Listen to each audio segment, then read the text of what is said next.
बिस्मिल्लाहिर्रहमानिर्रहीम। अस्सलाम वालेकुम वरहमतुल्लाह। ये सामने आपको नज़र आ रहा है एम्स्टर्डम एयरपोर्ट का व्यू। जहाज़ उतर भी खड़े हुए हैं, उधर चढ़ तो नहीं रहे अभी। हम सुबह 8:30 बजे यहाँ पहुँचे थे और 1:30 बजे तक हमने यहीं बैठना है, इसलिए कि 2 बजे हमारी फ़्लाइट जो है वो टेक ऑफ़ करेगी। यहाँ पे देखिए कितना रश है, काफ़ी डेकोरेट भी इन्होंने किया हुआ है और बहुत लोग हैं, फैमिलीज़ के साथ ट्रैवल कर रहे हैं, इसलिए कि छुट्टियाँ हैं आजकल काफ़ी। ये हमने लिया है परफ्यूम नीचे, जहाँ पे ड्यूटी फ्री शॉप्स पे काफ़ी डिस्काउंट्स थे, और अब हम इसको एडजस्ट करने की कोशिश कर रहे हैं अपने बैग के अंदर। और हमारा दिल है कि जिस लिफाफे के अंदर, यानी जिस पेपर बैग के अंदर ये आया, उसको भी हम किसी न किसी तरह अपने बैग में घुसा लें। हमारी स्ट्रेप्सिल्स भी नज़र आ रही हैं यहाँ से, तो इसको किसी तरह हमने कर लिए। हमने नमाज़ पढ़नी है, अभी एकदम ख्याल आया, तो हम सोच रहे हैं कि हमने मेडिटेशन सेंटर का देखा था कहीं पे लगा हुआ बोर्ड, वो हमें मिल गया है। मेडिटेशन सेंटर में मस्जिद भी होती है, चर्च भी होता है, एक छोटा सा, यानी हर फेथ के लोगों के लिए इबादत की जगह है। कितने सलीके से जूते पड़े हुए हैं, हमने भी अपने जूते उतार कर सलीके के साथ एक बॉक्स में रख दिए। बड़ा सुकून है यहाँ पर। एयरपोर्ट पे तो बहुत रश है, लेकिन यहाँ पर बहुत सुकून है, बड़ा अच्छा इन्होंने मेंटेन किया हुआ है। काफ़ी लोग नमाज अदा कर रहे हैं। हम भी ज़ोहर और असर यहीं पर अदा करेंगे। जाए-नमाज़ ढूंढी है हमने और बस नमाज़ पढ़ेंगे। जब हम कैलगरी पहुंचेंगे तो वहाँ पर भी अभी तकरीबन असर का ही वक्त होगा, और इसलिए फिर मगरिब और इशा इंशाल्लाह हम वहाँ जाकर पढ़ेंगे। यहाँ पर इन्होंने छोटे छोटे कार्ड्स लिखे हुए हैं जिनके ऊपर बड़ी अच्छी चीज़ें लिखी हुई थी। हमने भी एक वहाँ से उठाया कि हम उसको बाद में पढ़ेंगे। और कुछ यहाँ पर ब्रोशर्स वग़ैरह भी हैं और कुछ और चीज़ें भी हैं, कुछ मैगज़ीन्स पड़े हुए हैं। नमाज अदा करते करते हमारा अब टाइम हो गया है बोर्डिंग का। बोर्ड गेट हमारे इन्होंने चेंज कर दिया, पहले हमारा D1 था लेकिन अब D41 है, और काफ़ी ज़्यादा फासला है। हम दौड़ रहे हैं कि कहीं ऐसा ना हो कि गेट तक पहुंचते पहुंचते अल्लाह ना करे हमारी फ़्लाइट ना मिस हो जाए। हमारे साथ और भी काफ़ी सारे लोग हैं। ये देखें, अभी तो D2 पे हैं हम, और D41 काफ़ी आगे जाकर आएगा। काफ़ी, हाँ, D41 से 57, लेकिन यहाँ पे डाइवर्ट हो गया रास्ता, इस वजह से हमें बहुत नहीं चलना पड़ा। रास्ते में ये थोड़ा सा सब्ज़ा भी नज़र आ रहा है। यहाँ पर भी कुछ प्लांट्स काफ़ी सारे हैं।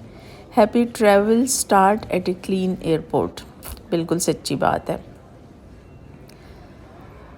तो ये हमारी जहाज़ में एंट्री, और थोड़ी देर बैठने के बाद अब अल्लाह अल्लाह करके जहाज़ ने टैक्सी करना शुरू किया।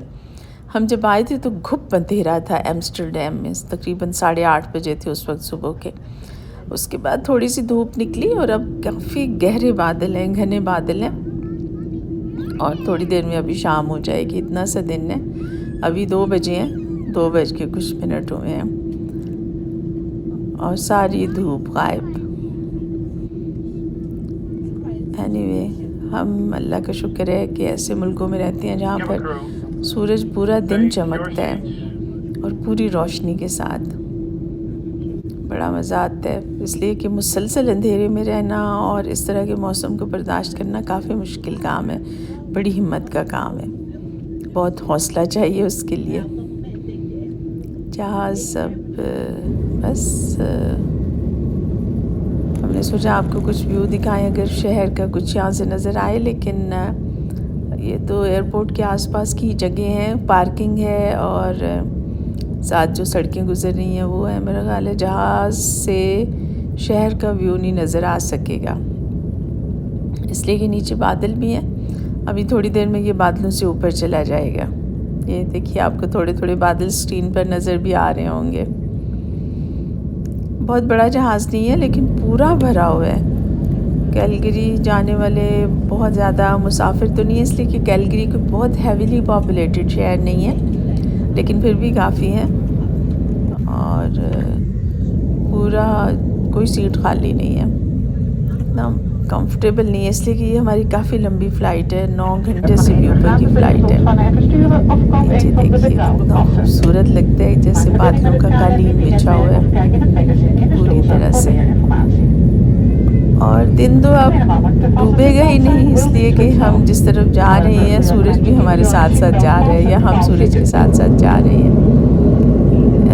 अभी खैर हमें बहुत ज़्यादा वक्त नहीं हुआ सफ़र करते हुए। नीचे बादलों के नीचे से आपको नज़र आ रहे होंगे कुछ रोशनियाँ और कुछ घर वगैरह। ये हमारा स्नैक टाइम, हमारी पाई और ये पानी है पीने के लिए, यही कुछ है बस।